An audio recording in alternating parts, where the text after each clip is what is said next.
truth about Dana White? And is it deliberate what he is doing to our beautiful child, the UFC? All right. We have finally got humans to fight in cages like gladiator monkeys. And it was at its peak nearly a decade ago. And since Conor Khabib, it has resoundingly gone downhill at a rapid rate. All right. And now, this is why I think he might be sabotaging it. I don't know. But he's definitely fucking it up. He's definitely ruining it. You know? Personally, I think it's a combination of a cocaine and gambling addiction.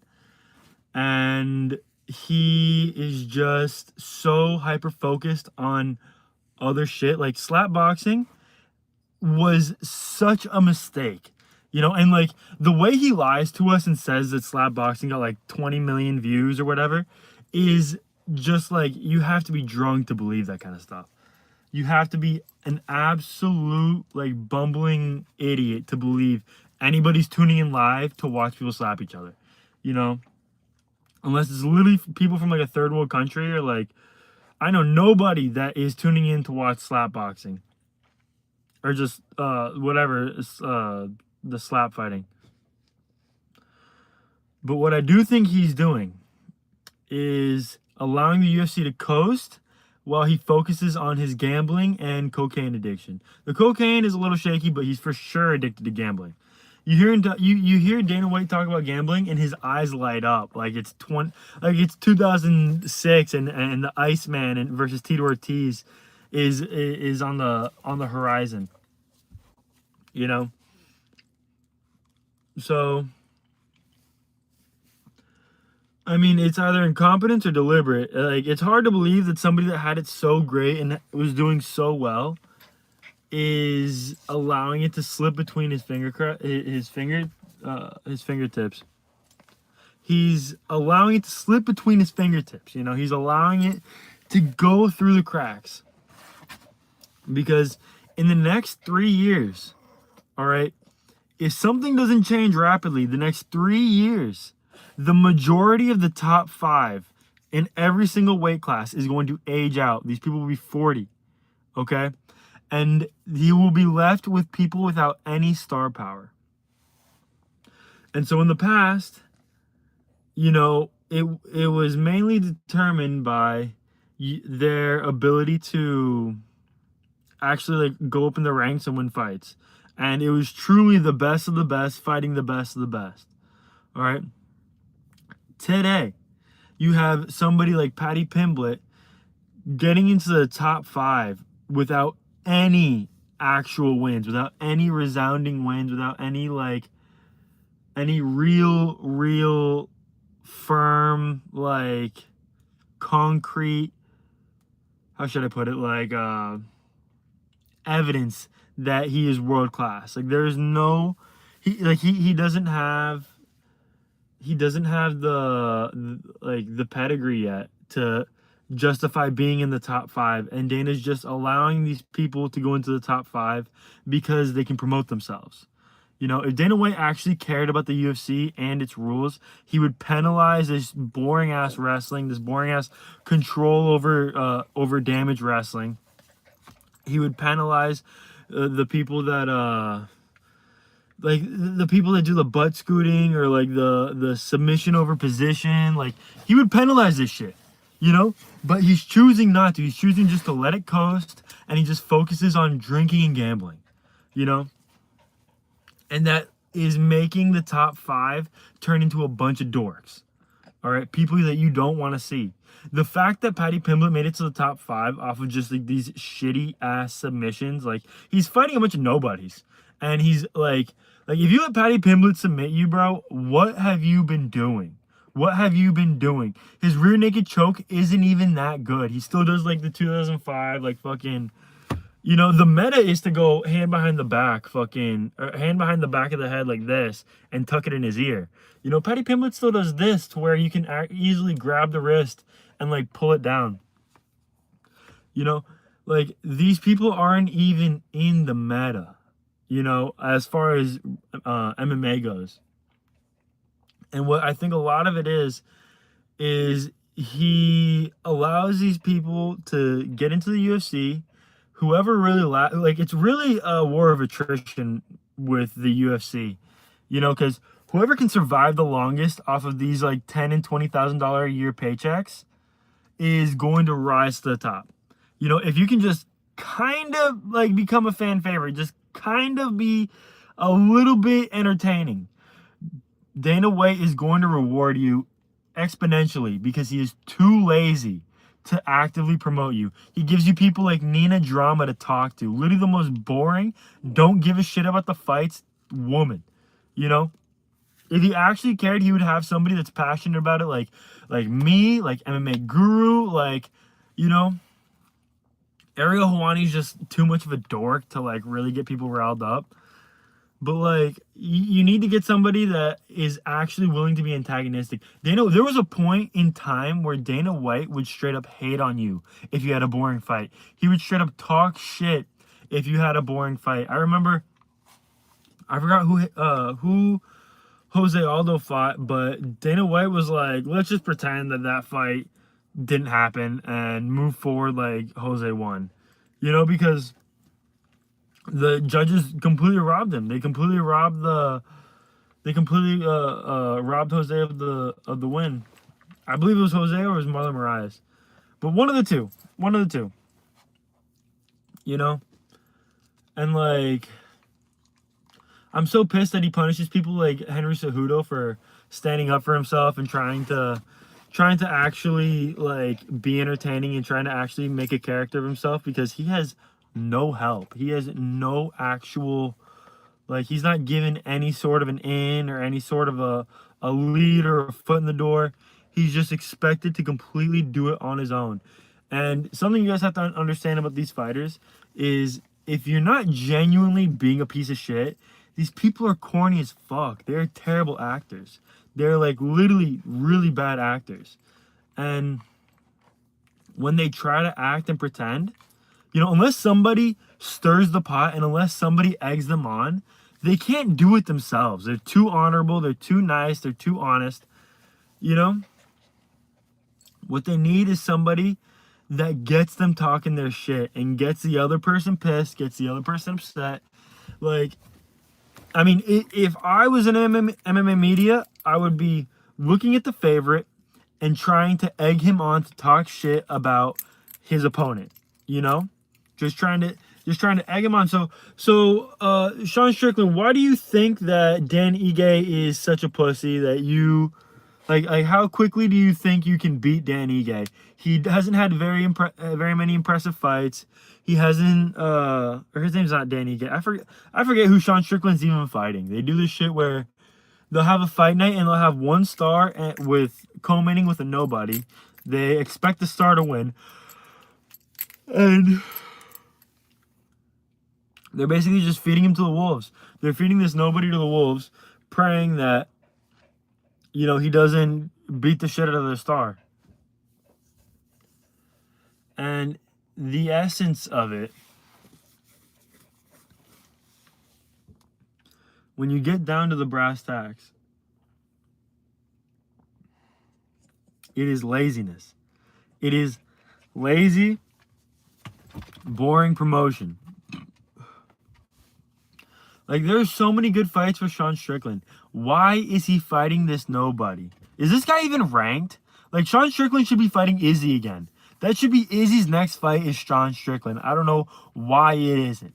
You know, instead they got him headlining a fight night. This dude is gold. You know, and he puts pressure on people. He puts pressure on people like nobody's ever seen before. And like, it overwhelms people. You need to put him up against like who's the guy with one eye? Sharapov, the Bullet, whatever his name is. Sean Strickland needs to be fighting that guy. He needs to be fighting like actual real like stars, you know? Instead, Dana White's, he's hoping that if Sean Strickland loses, the dude that he loses to gets the rub and gains some star power from it. But what's going to happen is Sean Strickland is going to edge out a decision. It's going to be boring as fuck. You're going to fall asleep halfway through it. You know, Sean Strickland is not a knockout artist. He is not anything special. He is a decision machine. You know, you can, like, my call is Sean Strickland wins a decision, right? If it's a 3-round fight, he wins a 2 to 3 decision, maybe a split decision. I don't think he has got it in him to actually knock somebody out. He's not going to take somebody down and ground and pound them and actually hurt them and then let them stand back up, try to put them away. You know, he's too cautious. He's too hyper aware of his own paycheck. He's hyper aware of his own financial standing to where he's very safe. You know, he's very, very conservative. He's very scared. He's scared to throw combinations. He's scared to throw. And something I see from Sean Strickland is he stands so bladed that, you know, a backhand, like a hook, will oftentimes never land. That's why he only sticks to the straights.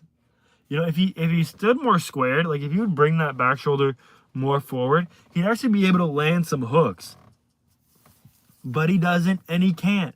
You know, if you had, like, where is Michael Bisping when you need him? I wish there was a Michael Bisping in the UFC, an actual bad guy. I wish there was a Chael Sonnen in the UFC. What happened to these people? What happened to this generation of people? I guess the new generation is just too hyper online, and they're too, like, honest, and, like,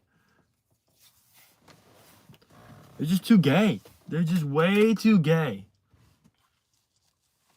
You know? To allow anything to break. Something needs to break. You know? I want to see people fight prior. Like, I want to see people. I want to see people throw dollars at the bus. I want to see people actually invested before they fight. And the UFC is not allowing the MMA media to antagonize these people like they should. If what it takes is putting on a mask to go in and ask these questions, that's what you should do. If you gotta wear the ski mask before you go and ask these questions to hide your identity and, like, stop the hate, then do that. Because, like, they're just getting asked the most boring, lame ass questions.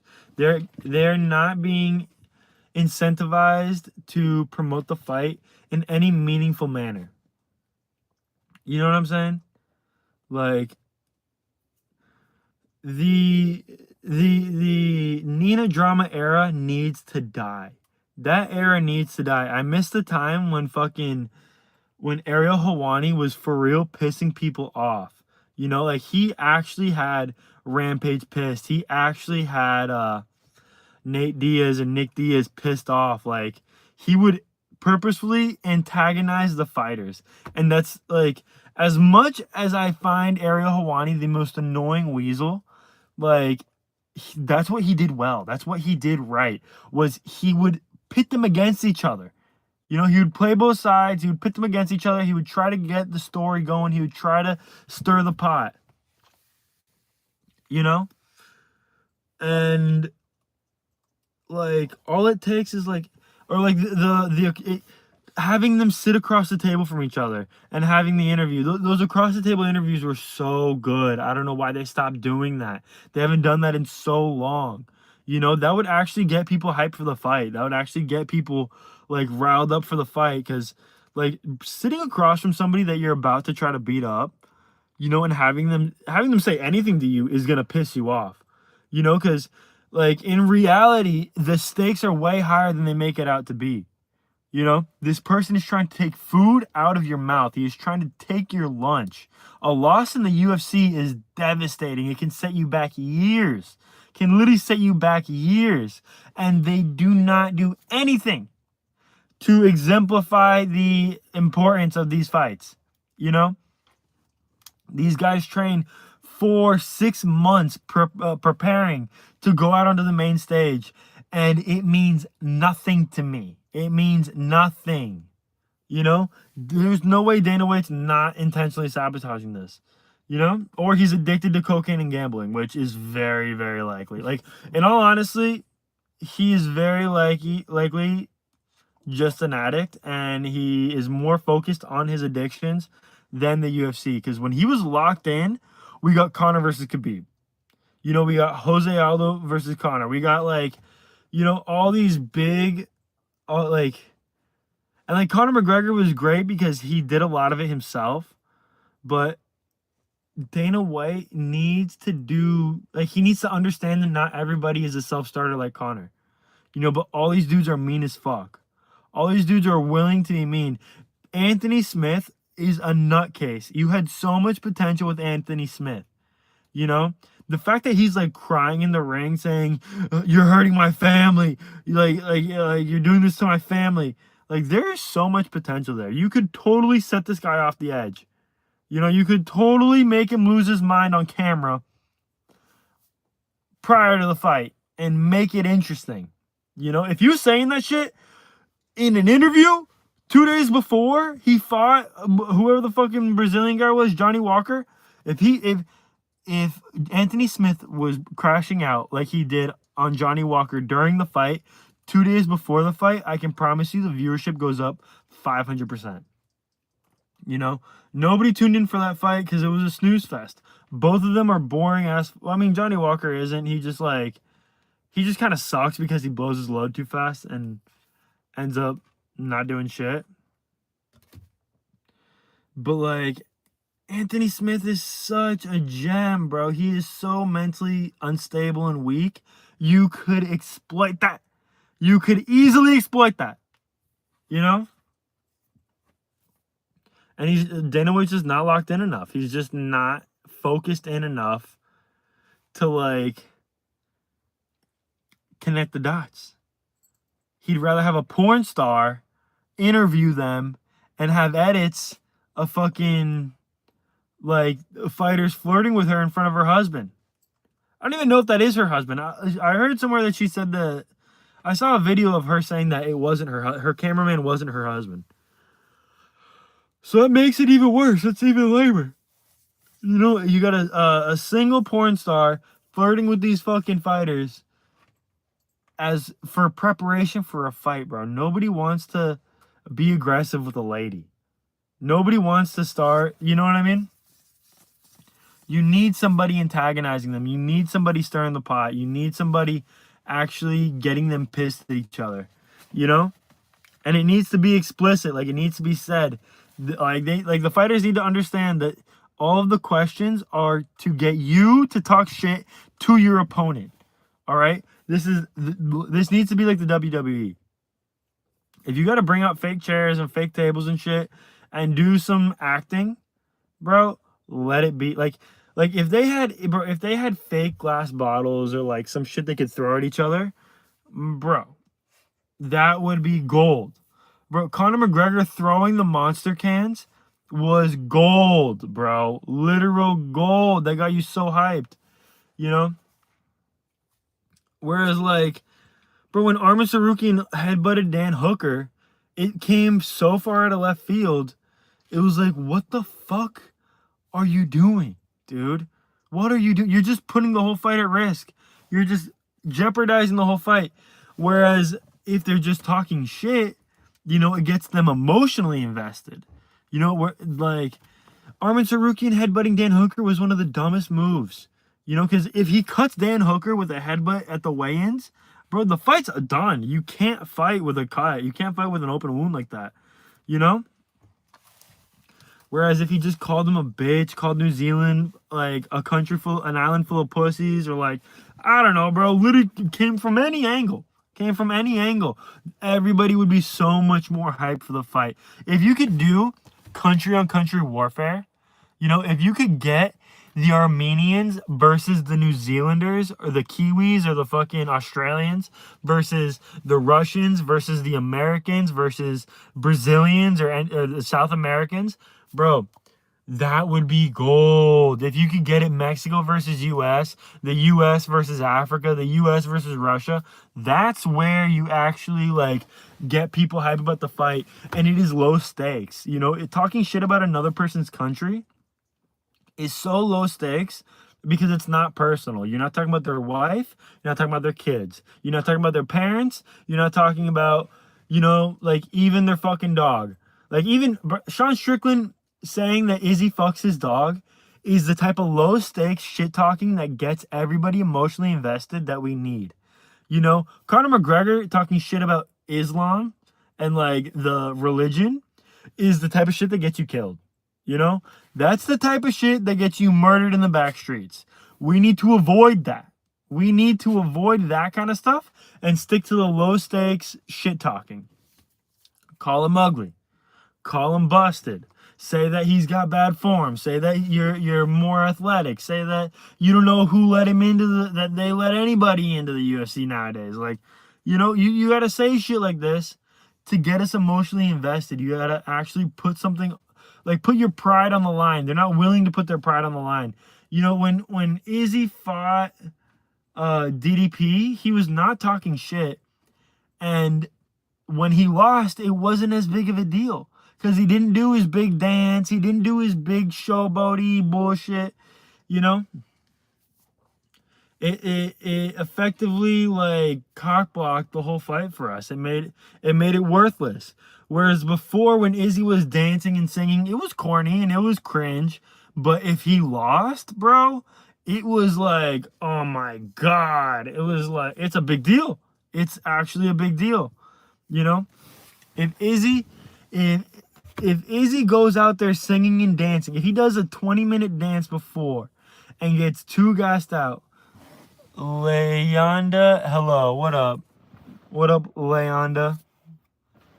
But if Izzy gets too gassed out before, I'm an MMA fighter competing in Japan's Rise, and my record is 11-0. I'm definitely, hell yeah, bro. What? Bro, all right, so take note, bro. Take note. The way you get big is low stakes shit talking, all right? You need to have edits of you talking shit to your opponent in English, very low stakes. Call him ugly. Call him stupid. Say he's got bad form. Say that, you know what I mean? 11-0 is fucking legit, bro. Good for you. That's lit as fuck, all right? But you need to do this low stakes shit talking that doesn't get you like murdered in the back street. You need to and I mean, leave their kids out of it, leave their family out of it. But the low stakes shit talking is where it's at. That, like, bro, if I see a clip of you being like, this ugly motherfucker cannot compete with me. He cannot stand with me. He is lazy in the gym. I've talked to his sparring partners. He sucks. He regularly gets beat. He doesn't stand a chance. Put the house on me. Bet the house on me. Volk easy. You think Volkanovski's easy? Bro, you're bugging. What weight class are you? You're in Ryzen, Leonda. You're training with Horiguchi at ATT. Hell yes, bro. Horiguchi fucking proved my ass right. I literally fucking, oh my god, I literally called that shit from the jump, bro. Call that shit from the jump. You need to work on your standing with Horiguchi. That motherfucker is boxing his ass off. He has got some good stand-up. He needs a little bit of the wrestling. He needs a little bit of wrestling, but his boxing and his combinations, nasty as hell. Nasty as hell. But the trick to getting into the top 5, all right?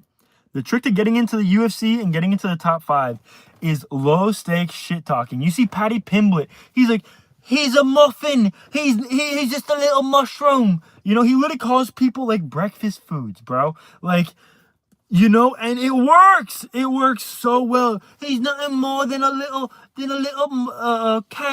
pancake or you know, he literally just fucking makes shit up. And it gets everybody so hyped, bro. If I see some clips of you just talking this low stakes shit, because it's low stakes as far as like insulting the person's family and actually being like a piece of shit. If you're just calling them ugly or, you know, just being in general mean, it puts your pride on the line, which is an added like stake that you need to get the audience invested. You know, the traditional like martial artists and like kung fu respect and honor and like all that shit does not do well for selling tickets. All right. The way that you can be respectful and honorable and still like sell tickets is by doing this low stakes shit talking, you know? And Dana White does nothing to help these fighters do that. He literally like handicaps all of the MMA media by like he hates on anybody that fucking like starts a fight that stirs the pot, you know? He hates on anybody that stirs the pot. If I see a video of you fucking talking shit about your opponent, bro.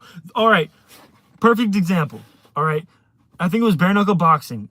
A dude comes out with 3 cannolis, gives one to Connor, gives one to his opponent, smacks the cannoli out of his opponent's hand. Bro, that was the greatest shit ever. That was literally the greatest shit ever. You know what I mean? Like, that is so perfect, you know, because it doesn't offend anyone for real. It pisses the other guy off, gets him really emotional, and it gets everybody invested. Gets everybody absolutely invested. And that's what I need to actually care about a fight. Like, Sean Strickland's fighting this weekend. The only reason that I care that Sean Strickland's fighting is because he talked shit about Izzy like 6 fights ago, you know, and beat him, you know? And every time you talk shit and win, bro, that just pushes you up, further and further up the rankings of for the what's it called? For the people. You know, Joe Pfeiffer, like, his fights are pretty boring, but he talks his shit. You know, he talks his shit, and it's like, you know, I'm here for it. I watch every Joe Pfeiffer fight because he talks his shit. You know? And it's sad. It sucks that it's like that, but that's just the way people think. That's the way people think.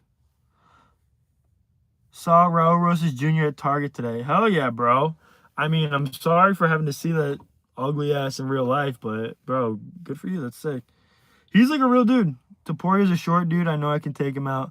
Exactly, bro.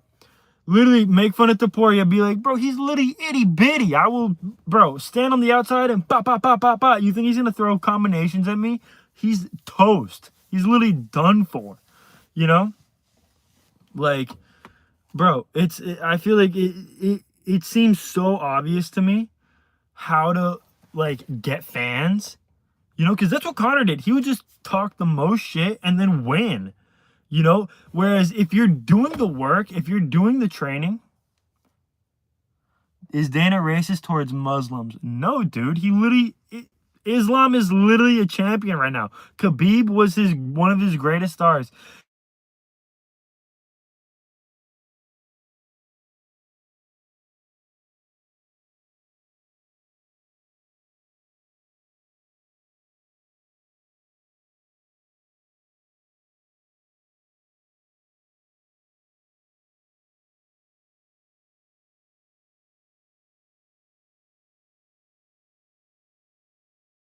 Able to what I mean, bro, your name's a bunch of squiggles. I don't know if this is 2 different people. Is Dana White racist towards Muslim? Blank said, I mean, you guys got the same icon. Don't have your audio. Can you guys hear me? Yeah, you guys can hear me. Okay. But like I said, Dana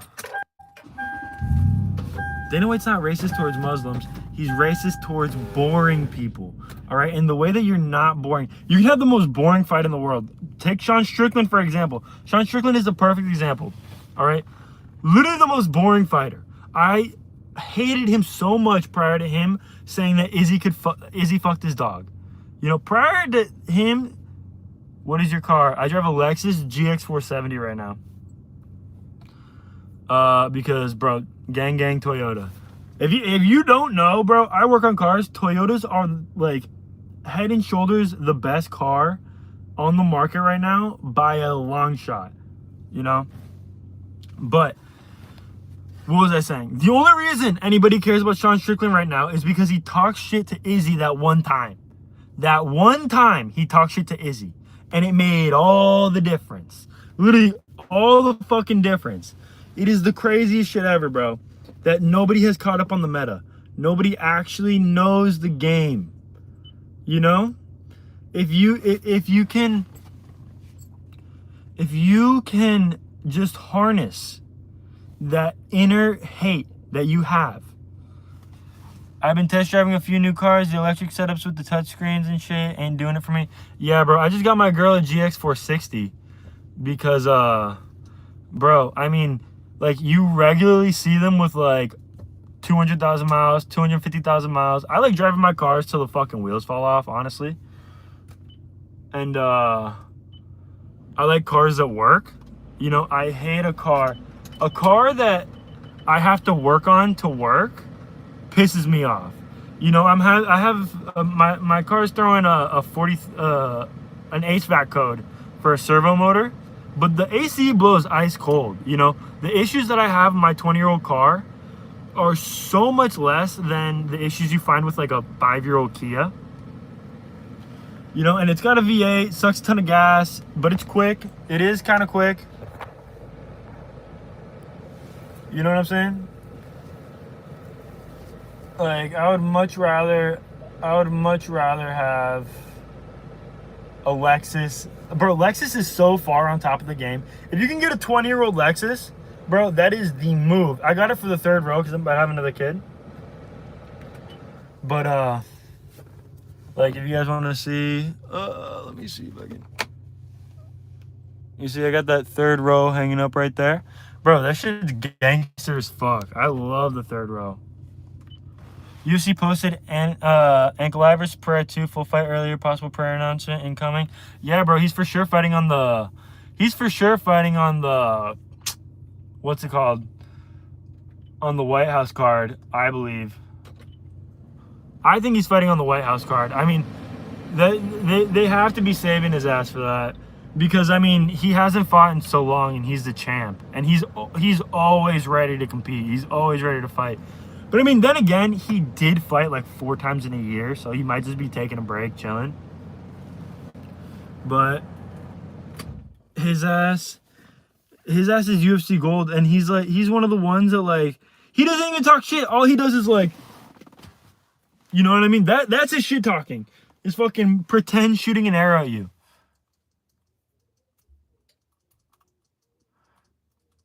They're turning modern gear selectors to temperature control knobs, bro. Bro, tell me about it. Like the Dodges and like I think Kia's doing it, bro. I hate that shit. I think Ford does it too.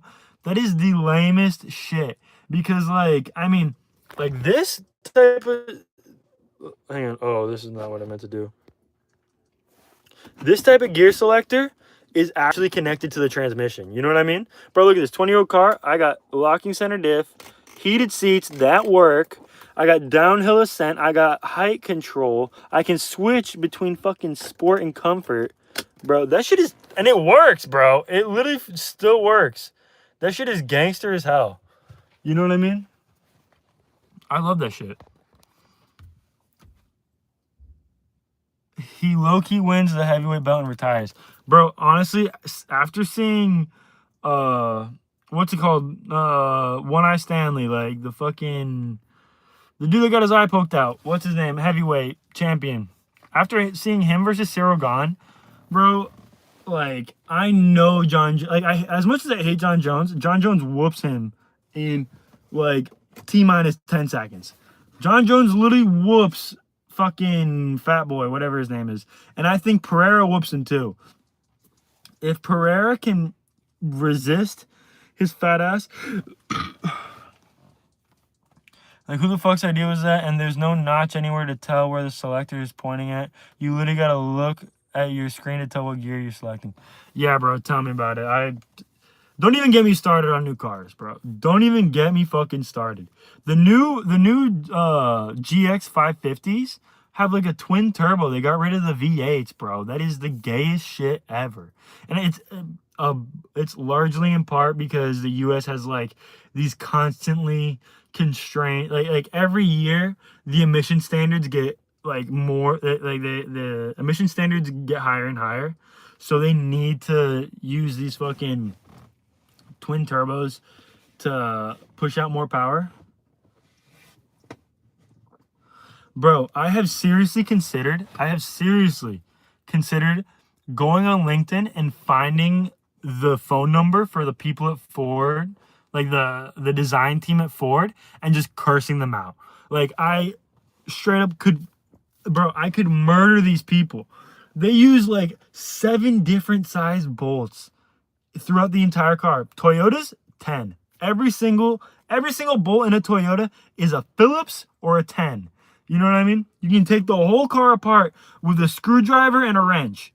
Like, it's insane. It's insane. Or like the lift gates take 12s. You know, the hoods I think take 12s. Like the front support takes like a 14. Just turn the shit to Alexa, put the car in drive mode at that point. Yeah, dude, exactly. Like, I mean, at that point, you might as well just have a fucking, like, go on a train, you know? Like, the electric cars are fast, but, like, the lack of independence, like, I saw something where they literally shut off somebody's car that was in, like, a car chase, bro. The idea that the government can control your car's ability to turn on and off scares the shit out of me. I hate that. I don't like that shit at all. You know, that gives me the heebie-jeebies. Like, for real.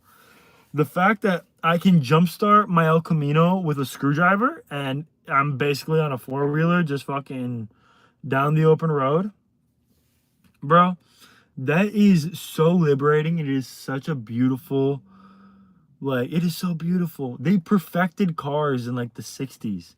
You know, they literally perfected it because like it was, every car was drive by wire.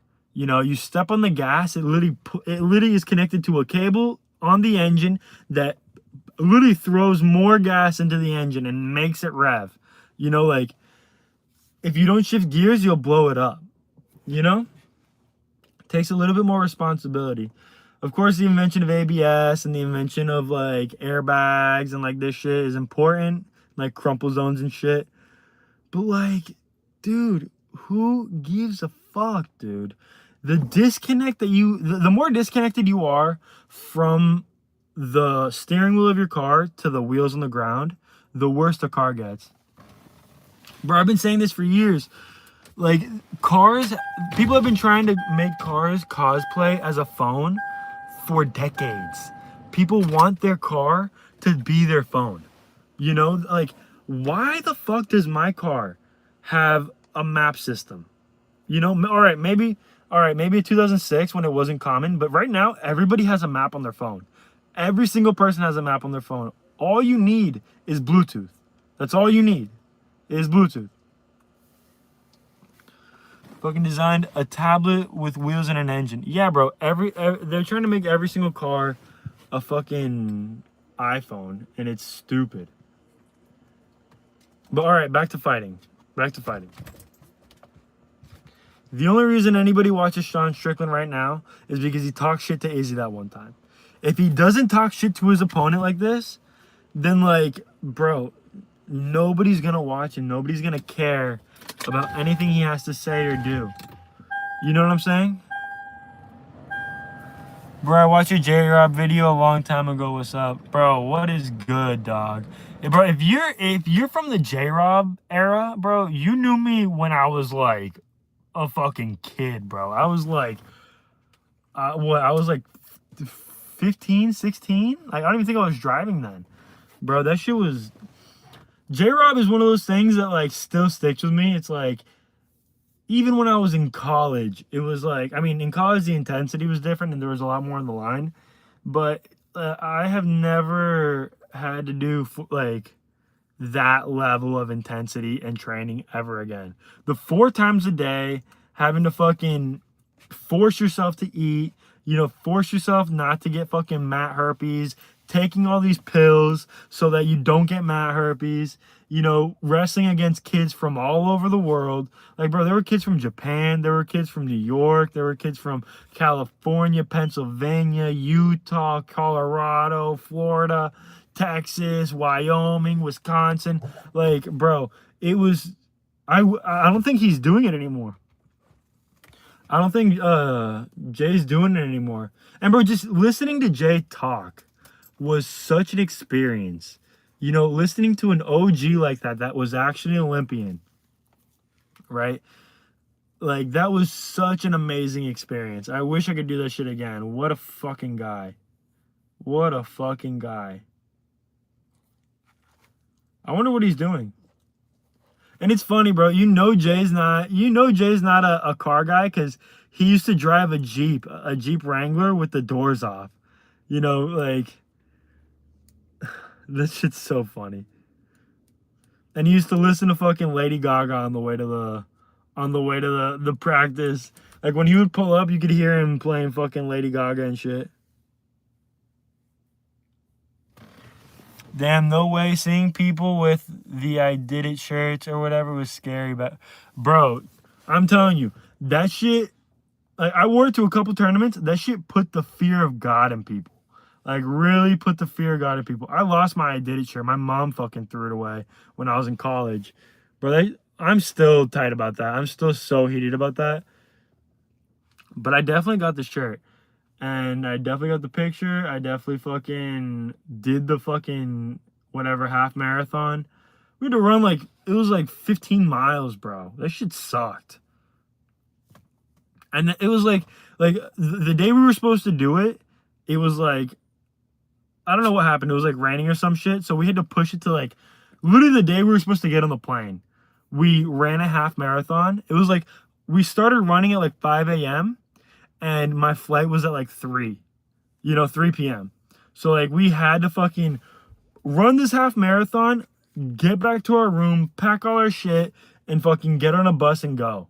Like, grab the shirt, get on a bus and go. And that was it. That was the craziest shit ever. I miss that. I miss those times. That was a good time.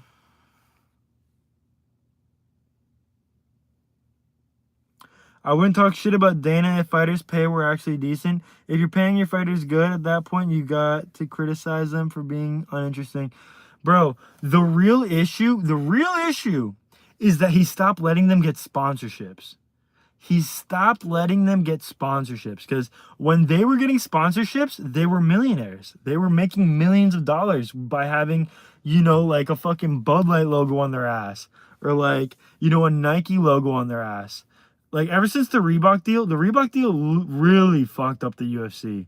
It really fucked up a lot of shit for people because, like, people were making more off of ads and sponsorships than they were their fights, And it's like, you can never take it back. You can never take it back because, like, they had Reebok and now it's Venom. And, like, bro, nobody gives a fuck about either of those companies. Like, the UFC straight up made their image worse. Like, I will not wear Reebok for what they did to my sport.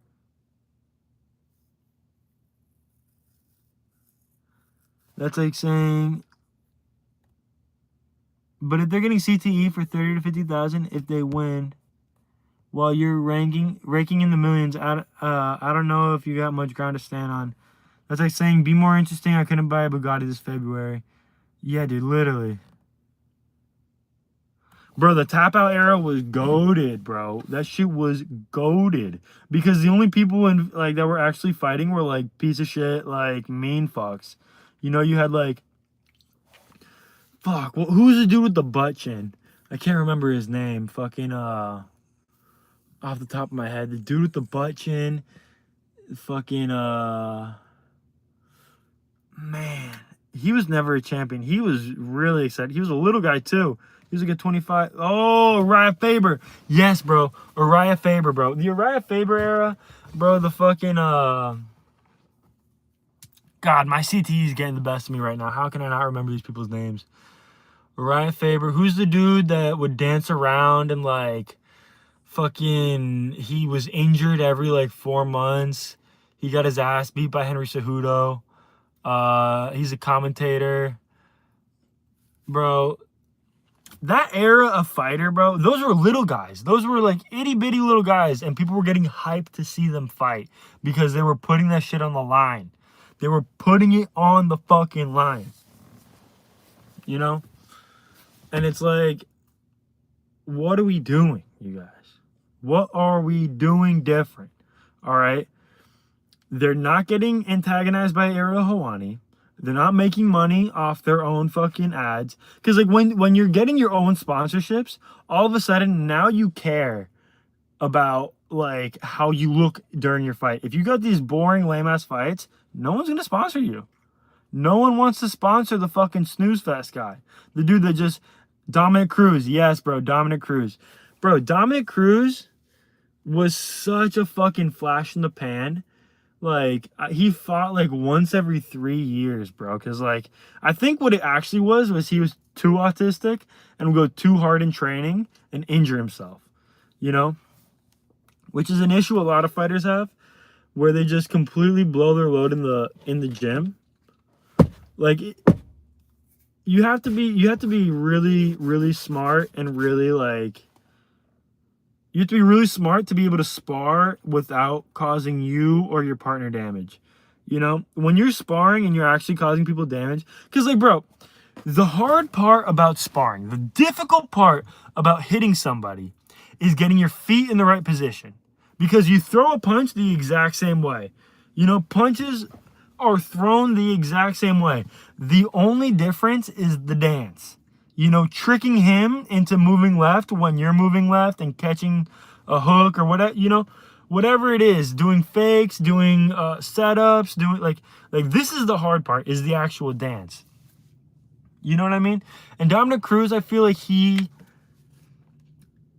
was very, very good at dancing, but it's not the way that I would go about it, because he did a lot of very high energy dancing. Like he would be for real, like jumping around, like, you know, whereas it really like you really don't need to move your foot more than a couple inches, you know, because like when you're fighting against somebody, when you step in, you're literally stepping in like 4 inches, you know. What, like, there's the reason why they call boxing the sweet science is because they're standing just far enough to not reach. They're standing just far enough to not reach each other. And they have to close that distance for half a second to let off a combination, you know?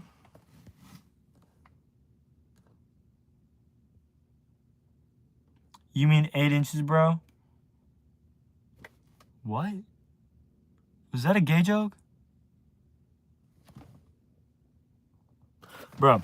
All right, so my point is, they stand just far enough to not hit each other. All right.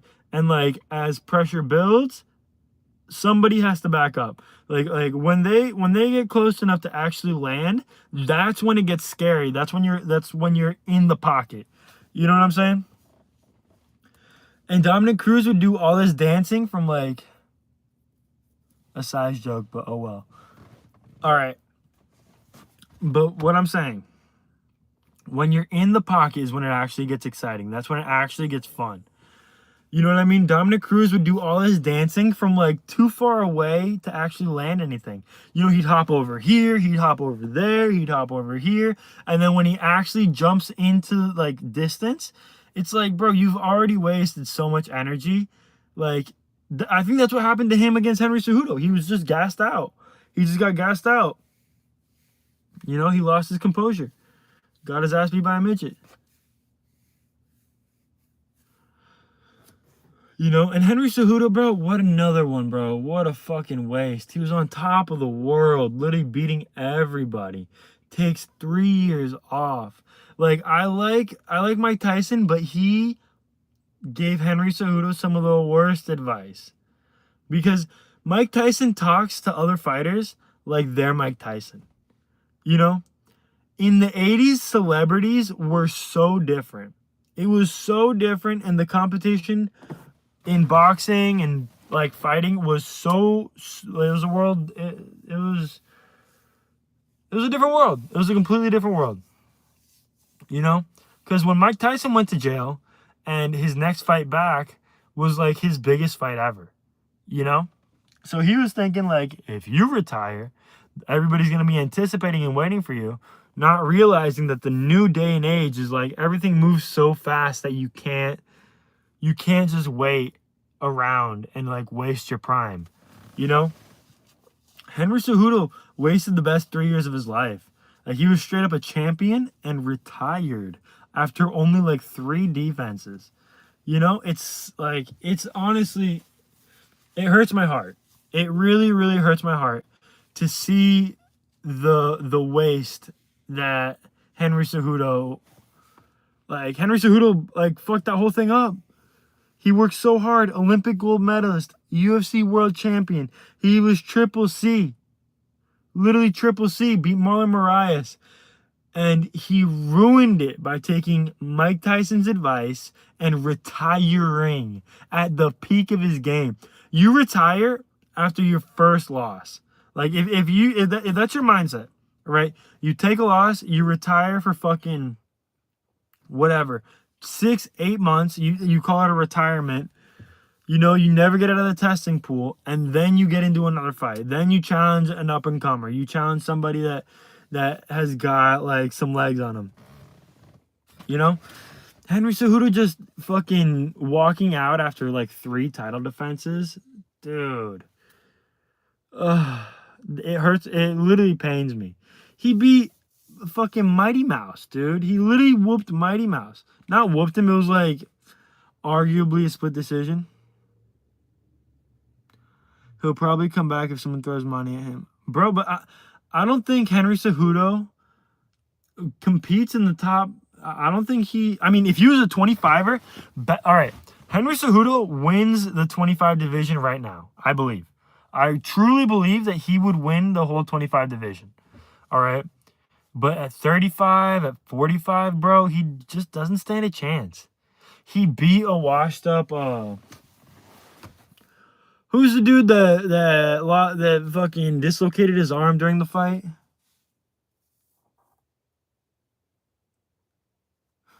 Probably not good for Cejudo's legacy if he comes back and quits like Nick Diaz. Yeah, dude, exactly. Exactly. Who's the dude he fought that he was a 35er, went down to 25, popped for EPO. Yeah, bro, he literally whoops Pantoja for sure. Miles of that. But I think he for sure whoops Pantoja. Man, who was the dude that fucking fucked up his shoulder? He went down to 25, got whooped. No, not Pantoja. Not Pantoja. It was in his first run, bro. I made a video about it forever ago. He's always on the Jackson podcast. He's blonde. Short guy. He used to train with Uriah Faber. And then not Cruz, bro. Blonde. Bro, not Dominic Cruz. Fucking, oh my god, that's gonna kill me. He's got a super square head. Dillashaw. Yes, TJ Dillashaw. Bro, alright, so this motherfucker, he beat a washed up Dillashaw. You know? Well, I mean, I guess he wasn't washed up. He was on EPO. I mean, Dillashaw was at the peak. I guess he did beat a peak Dillashaw. He beat an EPO peak Dillashaw. And then after that, it was just like fucking Dominic Cruz, and then he retired, bro. He was at the top of his game. If he goes back to 25, I believe he beats Pantoja. I believe he beats the Mexican guy. I believe he beats, what the fuck is, not Pantoja, the other Mexican guy.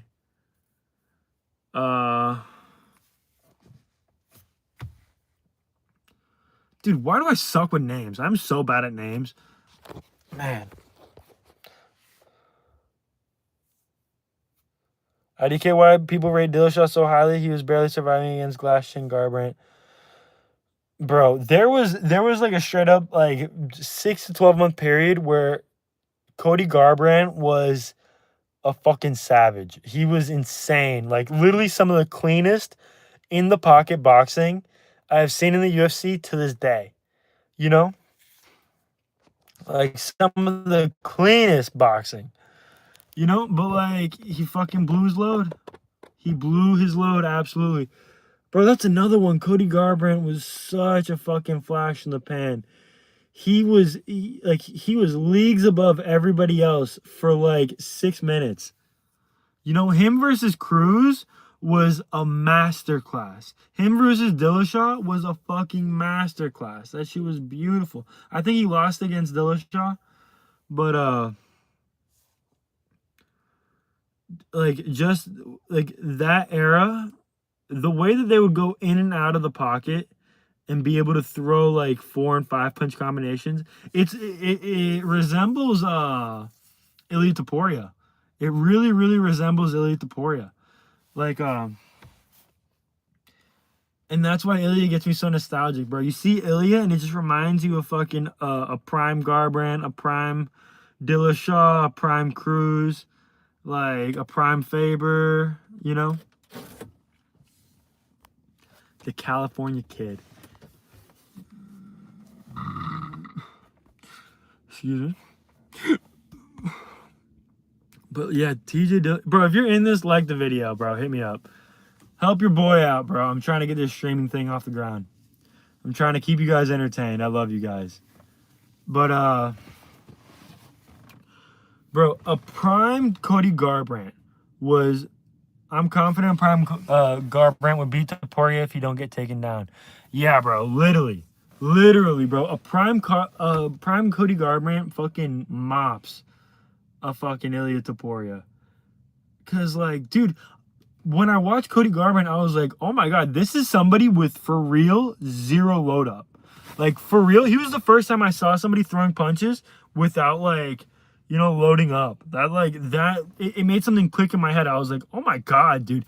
The speed at which you can fucking land, if you just go from here to here, is infinitely faster than if you try to build up a little bit of power and load up a little bit, you know?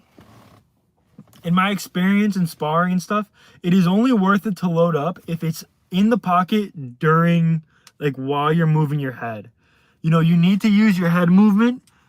You need to use your head movement as the load up. You know what I mean? So, like, when you move left, you can, when you move left, your left hand's loaded up. When you move right, your right hand's loaded up. It's not worth it to load up a punch. If there's one person you wouldn't be able to cut off against the cage, it's Prime Cody. Yeah, dude. Literally. That dude was a savage. He was so quick on his feet. And then he just fucking got addicted to gooning or some shit, bro. You know what's funny about Cody Garbrandt? If you see any Instagram model with a fat ass, Cody Garbrandt follows her. Cody Garbrandt follows her, and he's probably messaged her. You know? That is the funniest shit ever.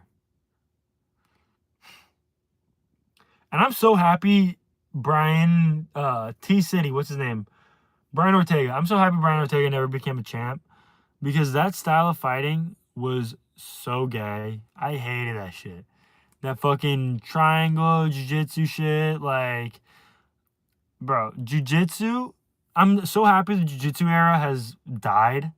Has just completely fucking died completely. Because, like...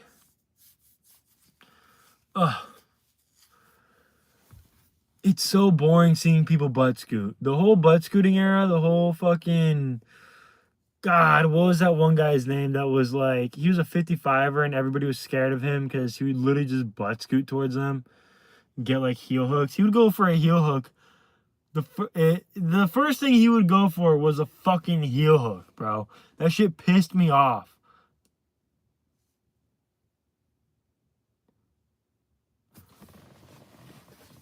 Brian Ortega would win a belt if he didn't take a bath through his whole training camp. Yeah, literally, bro. Exactly, bro. A jiu-jitsu practitioner's greatest weapon is being stinky. Because jiu-jitsu does nothing when you can throw punches. It means nothing when you can throw punches and wrestle. You know? Once you start getting points for wrestling and control and position, jiu-jitsu means nothing. You know, people started learning jiu-jitsu as a last-ditch effort. Like, you're getting beat up by the bully, and now you have to fucking throw out a triangle. You have to throw out a fucking heel hook or a knee bar or, like, all this shit. And, like, bro, knee bars are another thing that don't work. You never see them in the UFC because, like, it is like your arms are not stronger than somebody's legs. They're just not. They never will be. You know, you can try all you want, but you will not hold somebody's leg from bending with a knee bar if they're actually trained and good.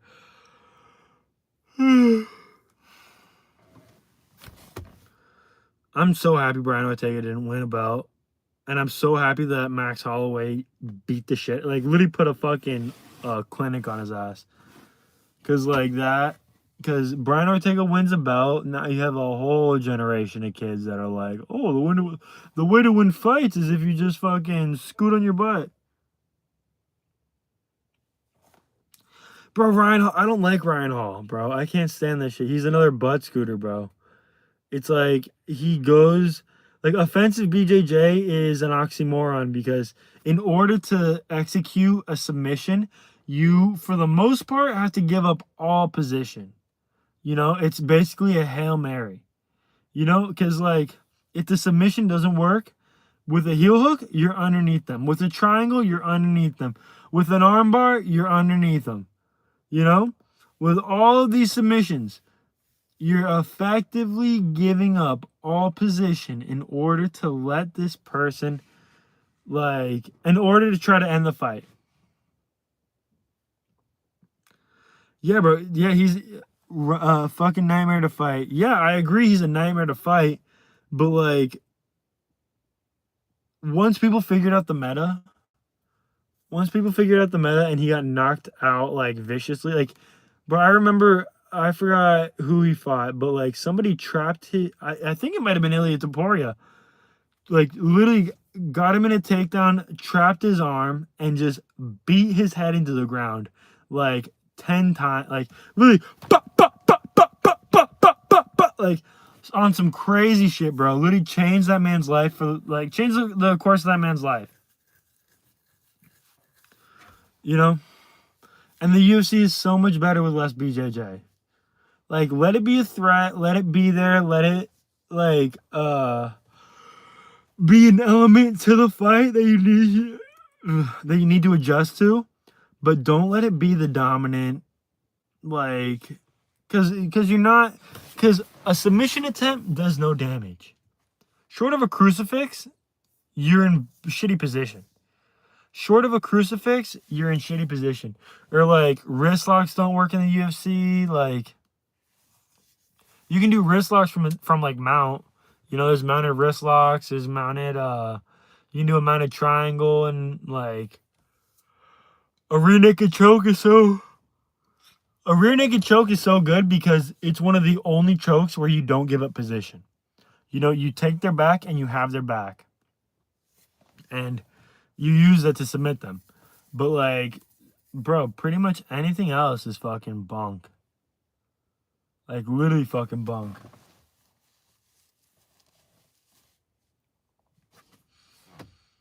I don't know why Dana hasn't, like, changed the rules or, like, revised the rules. I mean, hey, losing to Topuria ain't nothing to be ashamed of. I'm not saying he should be ashamed of it. I'm saying, like, it changed the course of his life, as in, like, I'm pretty sure he's not the same after you lose like that, after you get beat up like that, bro. After you lose a fight, bro, you are not the same.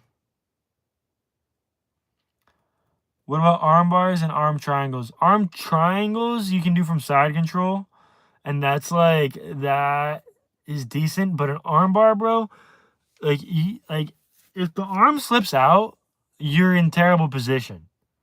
You know, because, like, you can go from mount, you isolate the arm, and then you have to fucking, like, go off to the side, or, like, you basically lose all mount. You basically give up your mount. You know what I'm saying? To go for the armbar. Or, like, you can...